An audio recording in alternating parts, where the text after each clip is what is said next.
दोस्तों, क्या आपने सुना है कभी सोते सोते स्ट्रोक के बारे में या वेकअप स्ट्रोक के बारे में? ये वो स्ट्रोक होता है जिसमें आदमी सोता तो ठीक है, लेकिन जब वो सुबह उठता है तो उसके हाथ कमजोर या बोलने में दिक्कत या बैलेंस बिगड़ चुका होता है। हैरानी की बात यह है कि हर 5 स्ट्रोक्स में एक स्ट्रोक नींद में होता है। अब सवाल यह है कि नींद में स्ट्रोक क्यों होता है? जैसे हम जानते हैं कि जब हम सोते हैं तो बीपी थोड़ा सा नीचे गिर जाता है, हार्ट रेट स्लो हो जाता है, दिमाग मेंटेनेंस मोड में भी होता है। इसी दौरान अगर खून ज्यादा थिक हो जाए, हार्ट रिदम इरेगुलर हो या कोई छोटा क्लॉट बन जाए तो बॉडी अलार्म नहीं बजाती, यानी कि कोई सिग्नल नहीं देती। इसमें दर्द नहीं होता, आदमी उठता नहीं है और दिमाग को क्वाइटली नुकसान होता रहता है। सुबह तक काफी ब्रेन सेल्स डैमेज हो जाते हैं। अब डॉक्टर्स के साथ ये प्रॉब्लम होती है कि उन्हें ये नहीं मालूम होता कि ब्रेन स्ट्रोक का सही टाइम क्या है, कि वो टीपी इंजेक्शन दे सकते हैं कि नहीं दे सकते। अब बचाव क्या है? रात में नमक कम लें,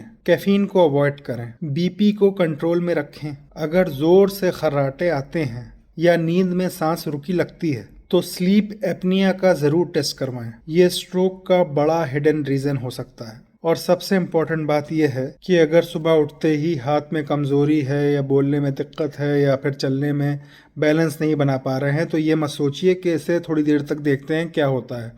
आप सीधे हॉस्पिटल जाइए, क्योंकि ये ब्रेन स्ट्रोक हो सकता है। हर मिनट का डिले हजारों ब्रेन सेल्स खत्म कर देता है। याद रखिए, स्ट्रोक इमरजेंसी घड़ी नहीं देखता है। दिमाग का अटैक सुबह का इंतजार नहीं करता। टाइम पर एक्शन ही ब्रेन को बचा सकता है। अगर आपको मेरी इन्फॉर्मेशन यूजफुल लगी हो तो प्लीज इसे लाइक करिए, शेयर करिए और सब्सक्राइब करिए।